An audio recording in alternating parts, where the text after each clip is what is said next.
Besar anugerah-Mu, berlimpah kasih-Mu, semakin hari semakin bertambah. Besar anugerah-Mu, besar anugerah-Mu,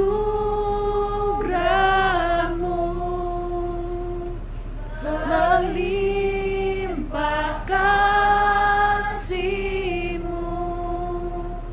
semakin hari semakin bertambah. Besar anugerah-Mu. Mari kita berdoa. Bapa, kami bersyukur karena Tuhan, kami punya Allah yang besar seperti Engkau. Anugerah-Mu tak terbatas bagi kami. Terima kasih Tuhan, beberapa hari kami bersama-sama menapak tilas bagaimana perjalanan Tuhan di sini, di tanah perjanjian ini, di tanah Palestina. Dan kami bersyukur kami memiliki kesempatan untuk melihatnya dan merasakannya Tuhan. Dan kali ini kami ada di tempat yang tidak kalah penting, di mana Tuhan Yesus Engkau banyak kali menyatakan kehendak-Mu di sini, di Danau Galilea. Tuhan, kami rindu mendengarkan firman-Mu dari tempat yang penting ini. Dan kami rindu Engkau membukakan hati kami, menyatakan kehendak-Mu bagi kami di danau ini. Kami siap mendengarkan firman-Mu. Urapi kami semua dengan Roh Kudus-Mu, urapi hamba-Mu juga. Dalam nama Yesus kami berdoa, haleluya, amin. Mari Bapak Ibu kita membuka Markus pasal 4 ayat 35 sampai ayat 41. Ini tepat sekali berada di sini. Saya nggak tahu di sisi mana di Danau Galilea ini, tapi ini di Danau Galilea. Markus pasal 4 ayat 35 sampai 41. Demikian firman Tuhan Bapak Ibu. Pada hari itu, waktu hari sudah petang, Yesus berkata kepada mereka, "Marilah kita bertolak ke seberang." Mereka meninggalkan orang banyak itu lalu bertolak dan membawa Yesus beserta dengan mereka dalam perahu, di mana Yesus telah duduk dan perahu-perahu lain juga menyertai Dia. Lalu mengamuklah taufan yang sangat dahsyat, dan ombak menyembur masuk ke dalam perahu sehingga perahu itu mulai penuh dengan air. Pada waktu itu, Yesus sedang tidur di buritan di sebuah tilam. Maka murid-muridnya membangunkan Dia dan berkata kepadanya, "Guru, Engkau tidak peduli kalau kita binasa?" Ia pun bangun menghardik angin itu dan berkata kepada danau itu, "Diam, tenanglah." Lalu angin itu reda dan danau itu menjadi teduh sekali. Lalu Ia berkata kepada mereka, "Mengapa kamu begitu takut? Mengapa kamu tidak percaya?" Mereka menjadi sangat takut dan berkata seorang kepada yang lain, "Siapa gerangan orang ini sehingga angin dan danau pun taat kepadanya?" Amin. Bapak Ibu Saudara yang dikasihi Tuhan, beberapa tahun yang lalu, kalau Bapak Ibu masih ingat, sekitar Desember 2014, itu ada seorang anak bernama Kiara Tanus. Dia ini anak seorang Kristen yang baik, berkuliah di Singapura sekarang. Di semester awal di bulan Desember, Kiara ini tidak mau pulang ke Indonesia. Kenapa? Karena mama, papa, dan kedua adik laki-lakinya berencana untuk libur Natal di Singapura. Senang dong Kiara Tanus ini. Lalu saudara, pada hari di mana mama papanya dan kedua adiknya mau datang, Kiara menunggu di Bandara Changi, Singapura dari pagi sampai sore, tidak datang-datang. Kiara saudara dengan kesal dia pulang ke asramanya. Lalu dia menghidupkan televisi. Begitu kagetnya Kiara Tanus, karena ternyata ada berita pesawat AirAsia QZ8501, pesawat yang ditumpangi oleh kedua orang tuanya dan 2 adik laki-lakinya itu jatuh di laut Kalimantan.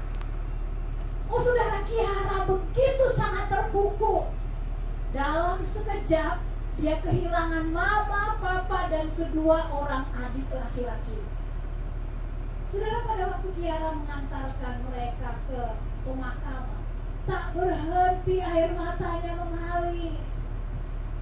Saudara, Kiara tidak pernah membayangkan di usia yang masih sangat muda, tiba-tiba badai kehidupan menghantamnya, membuatnya hancur berkeping-keping. Saudara, bukan saja Kiara saya pikir, tapi tidak ada seorang pun dari kita saudara yang siap jika musibah datang begitu tiba-tiba. Tiba-tiba kehilangan pekerjaan, tiba-tiba kehilangan kesehatan, tiba-tiba kehilangan orang yang dikasihi. Saudara, pada waktu seperti itu tidak jarang kita sebagai orang Kristen bertanya, oh Tuhan, kenapa ini terjadi padaku? Kenapa aku tidak menolong aku, menghentikannya? Kenapa? Tak jarang saudara kita kecewa karena kita tidak menemukan jawaban.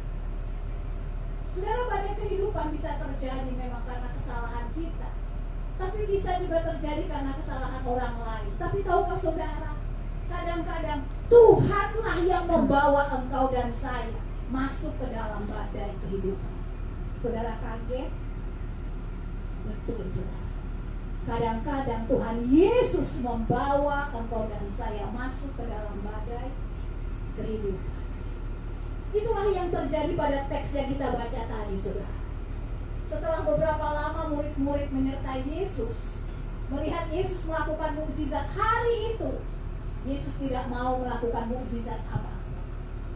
Yesus memilih naik ke kapal dan berkata kepada muridnya, marilah kita bertolak ke seberang. Sudah tak lama seperti waktu ini, kapal mulai bergerak. Angin sepoi-sepoi. Karena kelelahan, Yesus pun tertidur pulas. Namun tiba-tiba mengamuklah taufan yang sangat dahsyat.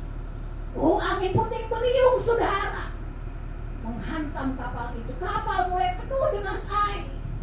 Kapal segera hancur dan semuanya terancam mati. Saudara, saya baru tahu waktu saya mempersiapkan khotbah ini, memang dikatakan bahwa Danau Galilea ini sering kali badai tiba-tiba datang. Waktu saya datang ke sini kemarin, oh betul. Kenapa saudara? Karena Danau Galilea ini letaknya sangat rendah dan dikelilingi, coba lihat sekitar kita saudara, dikelilingi oleh gunung-gunung yang curam. Jadi sering sekali memang di sini terjadi tiba-tiba badai. Tapi saudara, tidak ada seorang pun yang tahu kapan badai itu akan datang, termasuk Petrus, Andreas, Yohanes, dan Yakobus. Walaupun mereka nelayan ratusan kali nyebrang, tidak pernah tahu kapan badai datang. Hanya satu yang tahu, Yesus. Lalu pertanyaannya, mengapa Yesus sengaja membawa mereka masuk ke dalam badai? Apa salah murid-muridnya? Bukankah pada waktu itu murid-muridnya itu saudara sedang mendengarkan justru perintah Yesus? Saudara jangan salah. Kadang-kadang Yesus harus membawa kita ke dalam badai kehidupan justru ketika kita sedang melakukan kehendak Tuhan. Saudara, saya punya teman sesama hamba Tuhan, 9 tahun sudah melayani di Jakarta, enak saudara. Tiba-tiba dia diminta untuk pindah pelayanan ke Medan. Bukan keputusan yang mudah saudara. Suku berbeda, bahasa berbeda, tempat berbeda. Dia bergumul. Tapi kemudian sebagai hamba Tuhan, dia memenuhi panggilan. Bertahun-tahun berjuang di sana saudara, merintis. Apa upahnya saudara? Setelah 9 tahun dia di sana saudara, kesehatannya makin menurun, badannya makin kurus. Setelah diperiksa ternyata sahabat saya ini saudara gagal ginjal, 2 kali harus cuci darah. Enggak cuma itu saudara, kakinya terpaksa harus diamputasi. Enggak cuma itu saudara, ketika selesai amputasi dia pulang ke gereja tempat dia melayani, dia ditolak oleh jemaatnya sendiri karena jemaat tidak rela punya pendeta cacat. Oh saudara, bukankah sangat wajar jika pendeta ini bertanya dan marah kepada Tuhan? Mengapa Tuhan engkau tega melakukan ini padaku? Apa salahku? Betul saudara. Memang badai itu sangat menakutkan. Tapi dengar ini baik-baik. Badai bukan tempat kita berperang melawan musuh. Kadang-kadang Tuhan terpaksa membawa engkau dan saya ke dalam badai karena Dia mau memberitahukan kepadamu, badai adalah tempat engkau dan saya bertemu Tuhan. Saudara, walaupun murid-murid selama ini sudah bersama dengan Yesus, ikut melayani Dia, melihat kuasa mukjizatnya, tapi sebenarnya saudara, mereka tidak mengenal siapa Yesus sebenarnya.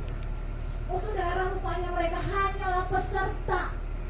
Maaf, mereka hanyalah penonton, bukan peserta. Itulah sebabnya saudara, Yesus ingin membawa mereka kepada pemahaman yang baru. Dia katakan saudara dari dalam kapal ini, marilah kita bertolak ke seberang. Kata bertolak itu dalam bahasa Yunani dipakai kata melewati. Yesus mau mengatakan Dia mau membawa murid-muridnya ke dalam masa krisis, melewati masa krisis saudara. Tapi krisis utama bukan badai, tapi krisis iman tentang siapa Yesus.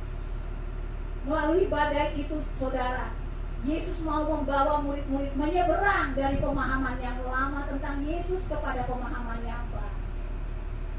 Saudara, di tengah badai itu, saudara tahu, pasti saudara itu semuanya panik. Ayo Petrus, kamu tarik lagi layarnya. Iya, aku udah tarik. Kamu dulu keluarkan air. Iya, aku udah keluarkan. Begitu sangat panik saudara. Dan mereka melihat Yesus. Apa yang Yesus lakukan? Tidur. Guru, kita hampir binasa, aku tidak peduli. Lalu Yesus berdiri dan dengan sepatah kata Dia berkata, "Diam! Tenanglah." Saudara, hanya dengan sepatah kata danau mungkin seperti sekarang, bahkan dikatakan saudara, angin pun tak terdengar suara. Oh saudara, seketika itu murid-murid ketakutan melihat Yesus.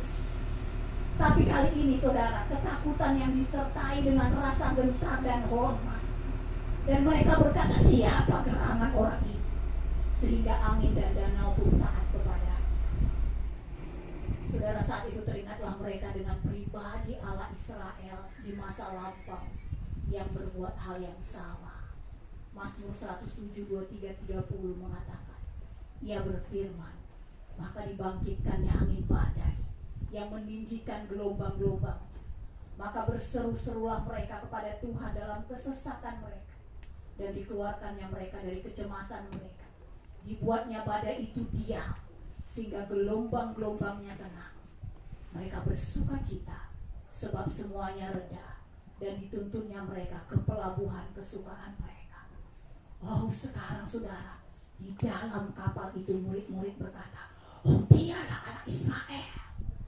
Dialah pencipta langit dan bumi. Dia yang berdaulat ada atas segala-galanya. Dan Dia ada sekapal dengan kita. Saudara, Dia ada sekapal dengan kita. Saudaraku, mungkin Tuhan harus membawa engkau dan saya masuk ke dalam badai. Tetapi saudara, yang penting bukanlah tentang badai, tetapi tentang siapa yang ada di kapal bersama dengan kita. Katakan amin. Amin. Badai saudara bukanlah tempat engkau dan saya menghadapi musuh, tapi kadang Tuhan memakai badai tempat bertemu dengan Dia. Yesus tidak membawa engkau dan saya ke tengah lautan untuk menenggelamkan kita, tapi untuk membawa kita menyeberangi lautan, untuk berjumpa dengan Dia dan mengalami Dia. Saudara, bagaimana nasib pendeta sahabat saya itu? Saudara, saya berbincang dengan dia dan dia berkata, Kak Lina, saya merasa kehadiran Tuhan justru luar biasa ketika saya dalam badai. Dulu nyari satu jiwa saja susah. Sekarang Kak, saya nggak usah ngomong apa-apa. Tapi begitu banyak orang datang kepada Injil, kepada Yesus melalui pelayanan Kak. Oh saudara, ginjalnya memang gak berfungsi, kaki memang hilang satu, namun dia tetap melayani Yesus. Rupanya menjadi Injil yang hidup dan kuat, yang menarik orang datang kepada Kristus. Dan pendeta ini berkata kepada saya, Kak Rina, Yesus justru hidup lebih besar dalam hidupku ketika aku di dalam kelemahan. Dan dia katakan, aku sekarang bisa berkata seperti Paulus berkata, cukuplah kasih karuniaku bagimu, sebab justru di dalam badailah kuasa Allah sempurna. Amin. Saudara, memiliki Yesus di dalam kapal kehidupan kita tidak berarti kita bebas dari badai. Tapi dengan ini, Tuhan Yesus berkuasa atas badai. Yesus bisa menghentikannya jika dia mau. Namun kalaupun tidak, badai tidak akan pernah menenggelamkan engkau dan saya. Amin. Tapi dia akan membawa engkau dan saya berpengalaman lebih dalam, lebih dalam, lebih dalam. Amin. Bersama Dia. Amin. Amin. Mari kita berdoa. Terima kasih Tuhan untuk firman-Mu. Terima kasih. Kami merasakan Engkau Tuhan Yesus hadir di sini. Hamba-Mu tidak tahu apa yang terjadi pada umat-Mu. Mungkin ada di antara kami juga yang sedang menghadapi badai dan tidak mengerti. Tapi terima kasih untuk firman-Mu pagi ini bagi kami. Badai bukan tempat kami bertemu musuh, tetapi Engkau mau pakai badai tempat kami bertemu Tuhan. Amin. Tuntunlah langkah kehidupan kami ke depan Tuhan, untuk kami menemukan jalan keluar, hikmat, marifat, kekuatan yang daripada-Mu. Tapi lebih daripada itu, kami lebih dalam lagi berpengalaman dengan Engkau. Kami mau menikmati perjalanan di Danau Galilea ini. Dan sungguh-sungguh Tuhan, Engkau memberkati perjalanan kami. Terpujilah Tuhan, di dalam nama Yesus kami berdoa. Haleluya. Amin. Amin.